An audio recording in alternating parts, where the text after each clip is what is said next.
अस्सलाम वालेकुम friends, welcome to my channel Ambariyana foodies. आज मैं आपके साथ बीफ मंदी पुलाव की बहुत ही स्पेशल और मज़ेदार सी रेसिपी शेयर करने वाली हूँ, जो कि बहुत ही डिफरेंट स्टाइल से मैं काफ़ी डिफरेंट स्टाइल से बनाऊँगा। और ये जो मंदी है बहुत स्पेशल है, मेरे बहुत दिल के करीब है क्योंकि ये इतनी मज़े की बनती है। आप दावत पे बनाएँ, ये दावत को 4 चाँद लगा देगी आपकी। ये जनाब, ये ऐसी मंदी बनेगी ना कि कोई पहचानेगा नहीं ये बीफ की है, ये मंदी के। इसका जो टेस्ट है ना बीफ का, ये देखिए वाओ! इसका टेंडरनेस चेक करें और ये देखिए कितनी जूसी बनती है ना कि आइंदा आपसे फरमाइश आएगी बीफ मंदी की बार-बार बनाने की। और सबसे बड़ी बात बहुत ईज़ी मज़े वाली है। ये देखिए, मैं आपको दूसरा भी पीस, ये देखिए कितना नरम और सॉफ्ट सा हमारा गोश्त जो रेडी हुआ है। Let's start the recipe now. 3 KG मैंने लिया है बीफ का गोश्त। चेस्ट पीस लिया है, यानी सीने का पीस जो होता है बीफ का, बड़े-बड़े साइज़ है। इसमें तकरीबन आप चर्बी चेक कर सकते हैं, इसमें ऑलरेडी चर्बी है। इससे ये होता है कि आपका जो गोश्त है ना वो बहुत टेंडर और जूसी बनेगा। लाज़मी आपने चर्बी जो है वो इसमें ऐड ऑन करवानी है। अगर साथ नहीं लगी पीसेस की तो आप सेपरेट भी डाल सकते हैं। इसके बाद आपने प्रेशर कुकर में डालना है। इसको सारे को डाल दिया जी गोश्त को। बड़ी जो मीडियम साइज़ की प्याज है मोटी-मोटी वो काट ली थी। 2 लहसुन अदरक के पेस्ट के मैंने चम्मच डाले, आप चाहे तो साबुत भी डाल सकते हैं क्योंकि ये गल जाएगी। और मैंने इसकी जो हमने यखनी बनानी है तो हमने वो उसको छान लेना है। 1 टेबलस्पून सूखा धनिया, 2 टेबलस्पून मैंने सौंफ का, 3 से 4 जो जवे जो है वो दालचीनी के, और डाले हैं बड़ी इलायची, 2 पीस ज़ीरा और काली मिर्च, और 3 से 4 लौंग। 2 टेबलस्पून इसमें डाल जाएगा जी नमक का, थोड़ा सा बढ़ के डाला है नमक का। और 2 लीटर जो है वो मैंने इसमें डाल दूँगी पानी का। प्रेशर कुकर मेरे वाला जो था वो थोड़ा सा बड़ा था, आपने अपने गोश्त के हिसाब से और प्रेशर कुकर साइज़ के हिसाब से पानी ऐड ऑन करना है। हमारा जो लेवल होता है ना वो मीडियम तक रखते हैं, इससे ज़्यादा नहीं रखते, वरना प्रेशर कुकर रिस्क वाली साइड पे आ जाता है। इसके बाद प्रेशर कुकर को हम कर लेते हैं बंद, और 30 मिनट्स के लिए इसको साइड पे, मतलब हमने अब मीडियम फ्लेम पे इसको पका लेना है। ये तकरीबन जी गल चुका है 30 मिनट्स, यानी हमारी जो बेल है ना वो 15 मिनट्स चली थी।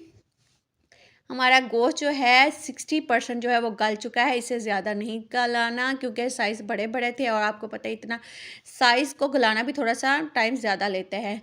आ जाते हैं मसाले की तरफ। जी है स्पेशल मंदी मसाला, लाज़मी इंग्रेडिएंट है। 10 से 12 सब्ज़ इलायची, 1 टेबलस्पून लौंग, 3 टेबलस्पून सूखा धनिया है, 2 टेबलस्पून दालचीनी है, 2 टेबलस्पून काली मिर्च है, 3 टेबलस्पून सौंफ है। छोटी जो लाल मिर्च होती है ना गोल वाली, वो है। अगर नहीं है तो आप 3 टेबलस्पून इसमें क्रश चिली फ्लेक्स भी डाल सकते हैं। जायफल जलवत्री है 1 पीस, 2 पीस है जलवत्री के, 3 से 4 है जी इलायचियाँ बड़ी वाली, 3 से 4 बादियान के फूल हैं, 2 टेबलस्पून जी मैंने ज़ीरा, और 2 टेबलस्पून ही मैंने इसमें डाला है नमक का। 2 टू 3 टेबलस्पून डालना है नमक का। ये सारे मसाले जाएंगे हमने छोटी सी मिक्सी में हमारे, और इसको कर लेते हैं जी ब्लेंडर। अच्छे से ब्लेंड करने हैं ताकि से सारा जो है पाउडर बन जाए।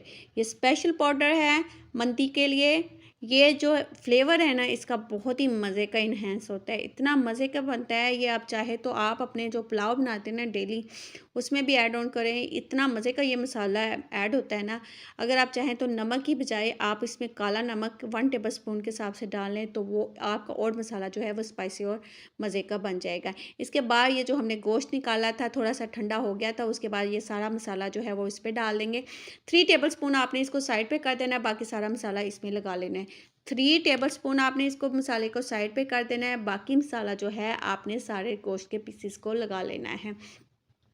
ये लगाने के बाद जो है इसको हम करेंगे 2 टेबलस्पून इस पे डाल देंगे, स्प्रिंकल करेंगे ऑयल का। ठीक है, ये सारी जो रेसिपी जो है वो 5 केजी के हिसाब से मैं बना रही हूँ, तो आपने बस ध्यान रखना है।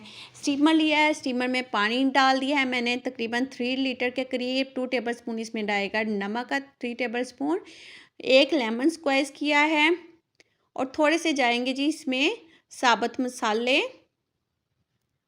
ये देखें, थोड़ी सी साबुत मसाले डाले हैं ताकि बहुत अच्छी सी स्मेल आए हमारे गोश्त की। रखा है ऊपर जी स्टीमर के लिए उसका छानना। छानने के बाद हमने ऊपर लगा दिया है फॉइल पेपर। फॉइल शीट लगाने के बाद हमने जो मसाला लगा के रखा था ना गोश्त को, वो रख देंगे, और स्टीमर को हल्की आंच पे हमने रख देना है 1 आवर्स के लिए। तकरीबन हल्की आंच पे रखना है। साथ ही आपने डाल देने हैं लहसुन के जवे, पूरे पूरे मैंने डाले हैं। ये देखें इस तरह देसी लहसुन है, अगर आपके पास फ़ौरनी है तो आप वो भी डाल सकते हैं। 1 घंटे के लिए आपने इसको भूल जाना है। दूसरी साइड पे आ जाते हैं, हम इसके चावल रेडी कर लेते हैं। सिंपल ऑयल डाला है, ऑयल डालने के बाद प्याज डाला है एक ही मीडियम साइज़ का काफ़ी है, इससे ज़्यादा ऐड नहीं करना। इसको कर लेना है लाइट ब्राउन सा। ज़्यादा ये जो चावल होते हैं ना बहुत स्पाइसी नहीं होते, सारा जो टेस्ट आता है वो मंदी के गोश्त का आता है। 1 टेबलस्पून इसमें लहसुन अदरक का पेस्ट जाएगा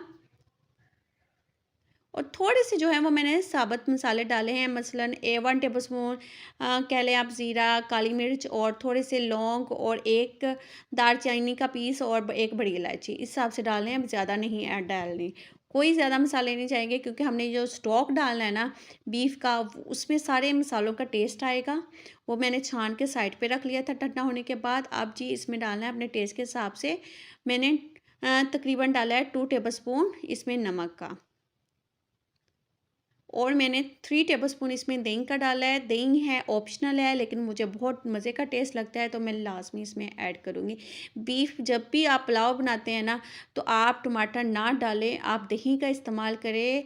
मटन और बीफ का जो टेस्ट में फ़र्क आता है ना वो टमाटर उसी से आता है। इसके बाद चावलों के डबल क्वांटिटी के हिसाब से मैं यखनी और स्टॉक जो है वो डाल दूँगी। उसके बाद जो मसाला हमने मंदी का बचाया था ना 3 टेबलस्पून था, वो मैं ऐड कर दूँगी और इसको मिक्स करके मैं इसको रख दूँगी पकने के लिए। चावल मैंने जो है वो भिगो दिए थे तकरीबन 1 घंटे के लिए।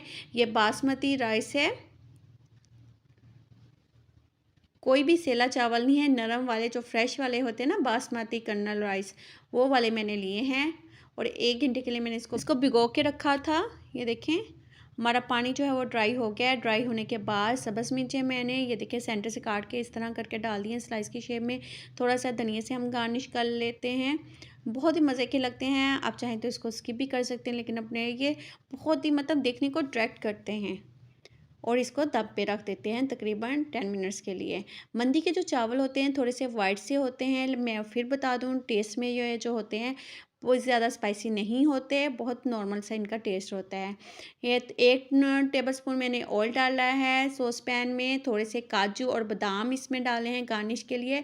हल्का से इसको रोस्ट किया है। 2 गाजरें ली थी, इसको स्लाइस में मैंने काटा है, ब्रीक ब्रीक से स्लाइस में। ये देखें आप कर लें, इसको भी हल्का सा लाइट सा मैंने जो है वो रोस्ट करना है, ज़्यादा कुक नहीं करना।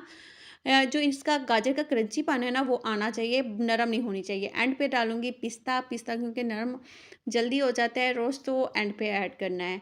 हम ये तकरीबन 5 मिनट्स में सारी चीज़ों को रोस्ट किया था, सब मिला के। आप चाहें तो इसमें छोटी-सी किशमिश भी ऐड कर सकते हैं, मज़े की लगती है। ये देखिए माशाल्लाह हमारा से उधर से स्टीम जो है वो रेडी हो चुका था। अब चावल जो है वो डिश में प्लेटर में निकाल लेते हैं। पहले ये देखें चावल निकाले गए सिंपल।